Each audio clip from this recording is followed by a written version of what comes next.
How to change online status in 8-ball pool. Hi guys, it's Mikran from Gaming Basics. Today I am going to guide you how to change online status in 8-ball pool. Changing online status in 8-ball pool with Facebook is quite easy. So without any delay, let's start the video.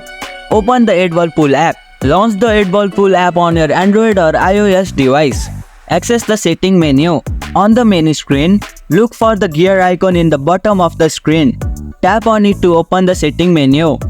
Change online status. Within the setting menu, look for an option related to your online status or visibility. You may see options such as online. Your friend can see that you are currently online.